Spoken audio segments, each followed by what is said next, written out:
Welcome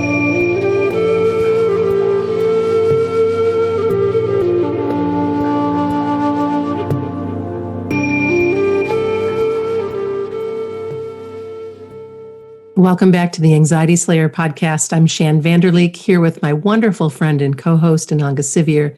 We come together weekly to share a powerful collection of supportive techniques for anxiety relief. And today we're discussing how you can support your anxious mind when it always brings up the worst case scenarios. Welcome back, Ananga. Hey, Shan. What themes should we explore today around our anxious minds and how they can sometimes come up with worst case scenarios? I think there's a few different ways the mind can do this. The anxious mind can default to thinking the worst, always thinking the worst. I think that there's a kind of hypervigilance there that's often in response to stress or trauma from our past, where we expect the worst, or we are so worried about things that could go wrong that we project them and we think the worst. And of course, the real thing with this is that when we do think the worst and when we're habituated to do that, that feeds back into our anxiety and increases anxiety. So I think those are important things to talk about. In a recent podcast, we spoke about the practice of redirection for working with unwanted thoughts. And this also works when we find ourselves thinking the worst. When we notice that the tendency in our mind to look at a situation or concern and think of all that could go wrong with it, we really can pause and change how we react. It might take some doing, as I can attest to having recently been through a worst case scenario situation, but you can make things so much better with redirection. And the first step is to notice, to catch ourselves running with a thought to an anxious or unwanted possibility. When we do that, we're projecting, we're creating a story. And it's usually not something happening now. It's something we're worried about happening in the future, something that could happen, something that may happen. Even if that future is as close as the next day or the next week, it's not happening now, but it feels like it. It feels like it, and then we follow the feelings, because when we're already struggling with anxiety, we become hyper aware of any feelings and sensations in our body.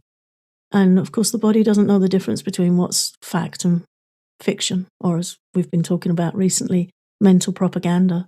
So the body just jumps right in. If we think, oh, this could go wrong, and we believe that propaganda, we believe that worst case scenario thinking, then the body jumps right in.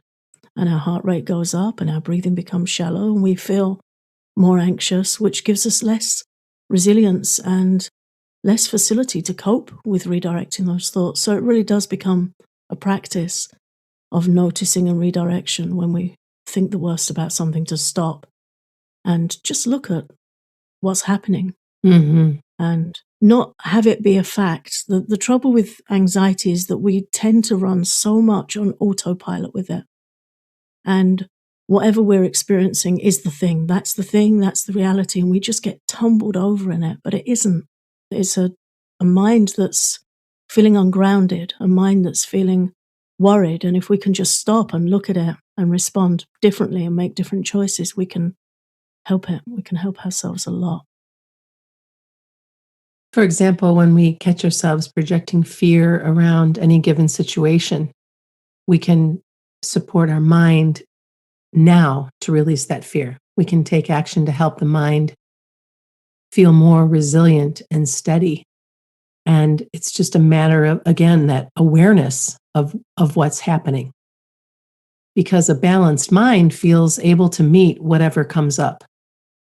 That's the grounded and peaceful place to be, and we can absolutely work toward that. I realize that in some cases, our minds aren't balanced. So, for instance, the other night, my mind wasn't balanced because I was really tired. I hadn't gotten enough sleep over the last couple nights.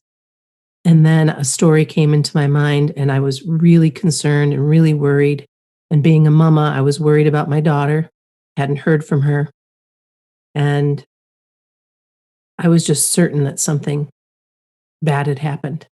And I did all the things, all the things that I know to do, but my mind was relentless because I wasn't balanced. I was so tired. And it was the full moon and thunderstorm and rain and no sleep and Shan telling her stories. Well, it wasn't Shan, right? It was my mind creating Right.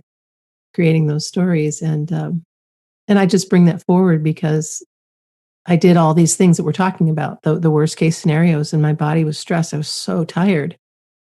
And gratefully, my daughter's fine, and so am I, and I know how to take care of myself. But I did fall right down that rabbit hole, and it was not any fun. And I really hope I don't go back there anytime soon. Yeah. And I really appreciate how you speak about it. When you talk about the relentless nature of the mind, that's how it is. It's relentless and it gets this energy about it where it just won't give up, it won't give over, and it's got new negative evidence to present when the mind's tired, when we're not feeling in balance. And then what can we do? We go to self-care. How can I look after myself? How can I backtrack and understand what might be contributing so that we can respond with compassion? And again, having this dialogue with ourselves and people we trust that this is my mind. It's not me. It's not my core identity. Right. I just treated myself this morning to Oprah Winfrey's new book that she's written with Dr. Bruce Perry. So I've just started reading the introduction, and I really like the theme of the book, and it's called What Happened to You. And the whole theme of the book is to say what happened to you rather than what's wrong with you. Mm-hmm. And I'm looking forward to reading and sharing more. Maybe some of our listeners are also reading and they'd like to share in our Facebook group what they're learning and realizing. And I think this is so helpful to change that dialogue, because with anxiety, when we're thinking the worst, we do this falling downhill mentally, and then we end up at the bottom of the hill, bruised and battered, and then we say, what's wrong with me? Yeah. Or we think we're broken, or we think we're not functional, or we start comparing ourselves negatively to others who appear to be coping better. They might not be, but we'll think they are. And we say, what's wrong with me? So to switch it up and say, what happened? What happened over the last few days, weeks, months that might be contributing to me feeling not so mentally resilient? And how can I be kind to myself if I fall down the rabbit hole? Because we all do. Sometimes we all do. That's the nature of the mind, and it's the nature of life. And what can I do now to help myself get back on my feet? Yeah. And that is so key.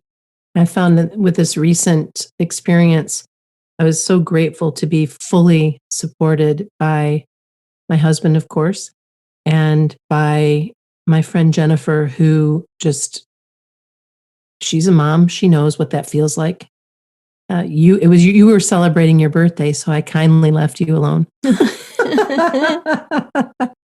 But it was just being vulnerable enough to ask for support, to share what was going on, to continue to do the practices that we know how to do, and to know that it really will pass. And then, of course, having the exaltation of finding out that what you were worried about was all a story of your creation. Come with me and let me share my worst fear with you and the story of my own creation. Yeah. And I can laugh at myself about it because I have to. It's part of the way that I cope with it, and knowing that I am human, that these things happen, that even if we weren't anxiety slayers and doing the work that we do, it happens. Stuff happens to all of us where we are a little off balance and come up with these worst case scenarios. So let's talk through some of the steps for working with this anxious tendency to think the worst. I think the first thing is to step back and watch ourselves, watch our thought patterns, watch the nature of our thoughts. And before we started the podcast today, I was sharing with you a text I received a few days ago, and how I didn't finish reading it because I got to a certain point and my mind had already finished it in my head. Not what the text said at all.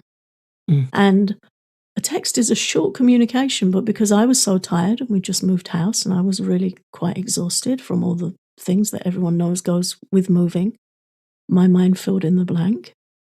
And then I had to stop and just be kind to myself and take a breath and say, look what you did there. Not Yeah. like you're chastising yourself, but just, hey, look what you did. It was a good message and you filled in the blank in a way that could cause you some severe stress. So, Mhm. okay, I need to go home and make some soup. I need to rest.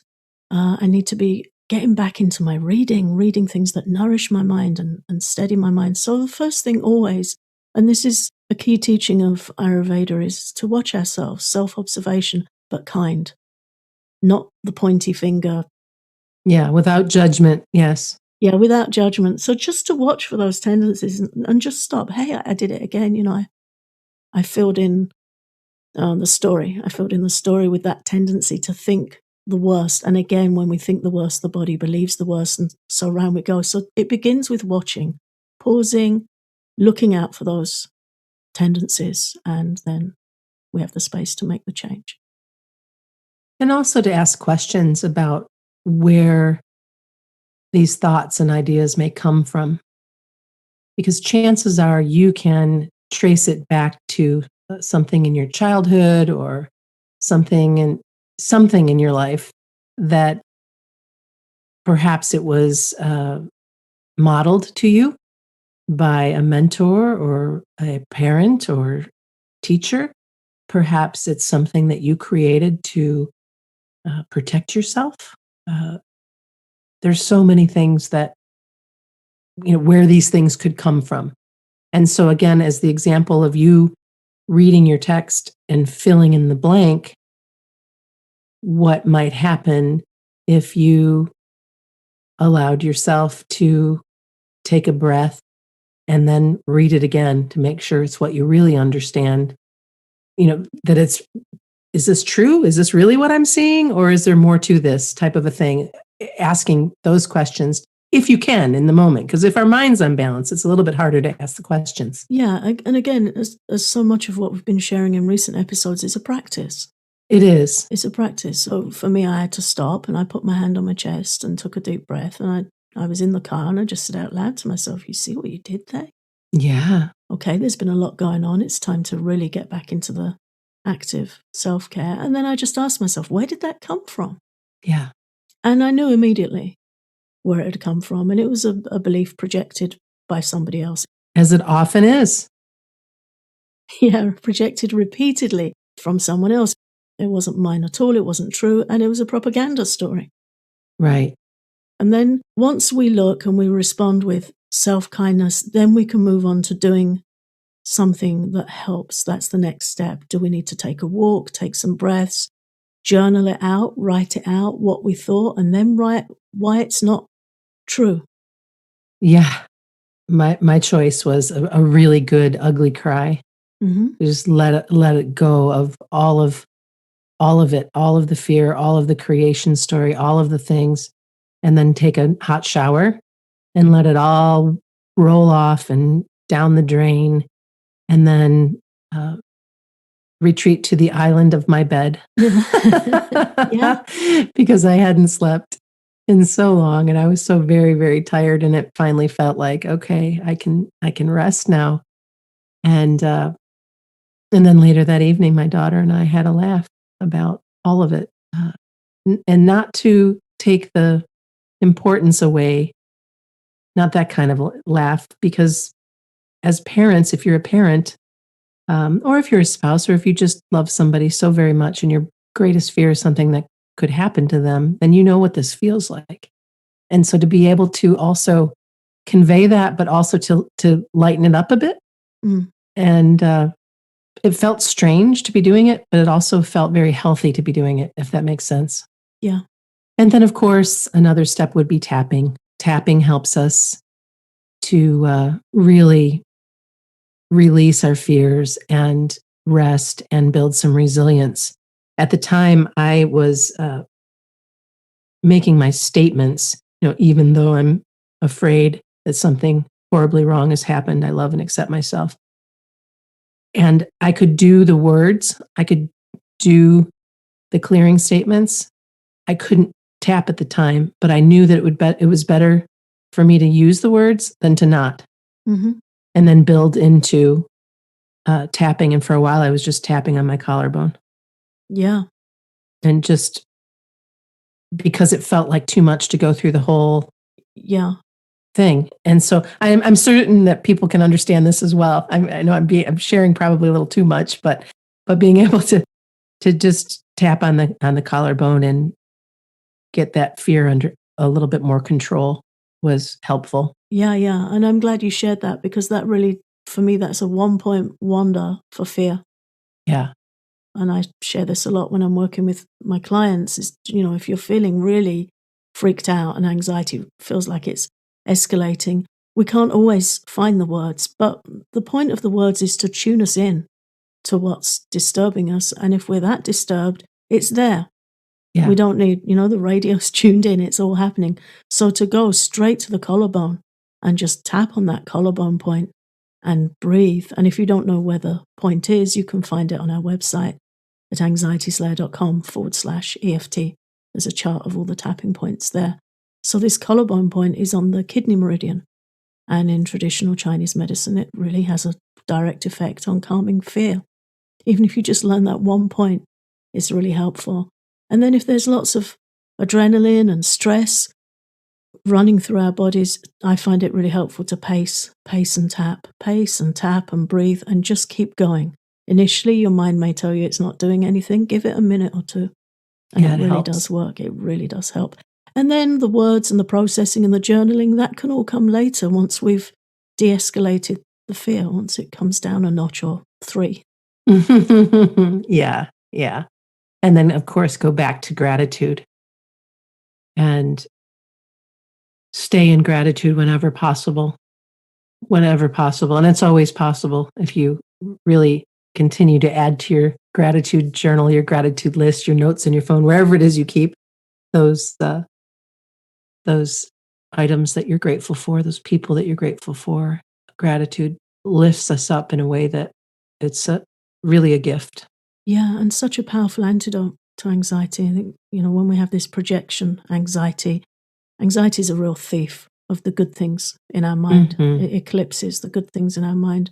So rather than thinking of all the things that could go wrong, gratitude keeps us in the moment with all the things that have gone right and are going right now in this moment, even if it's the most basic things, like taking a shower with hot, clean water is a gift.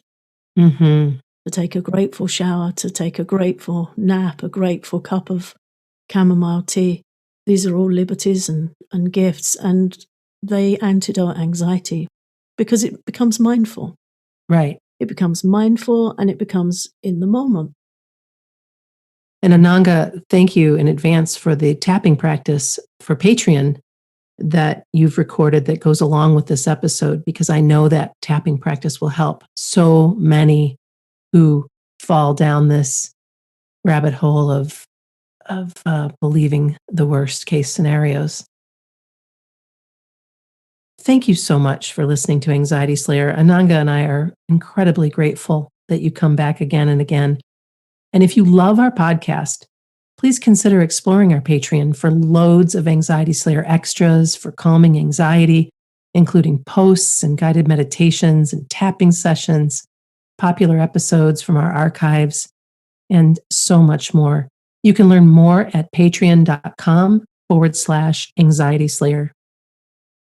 Thanks again, Ananga. It's so great to be together with you, and I look forward to our next conversation.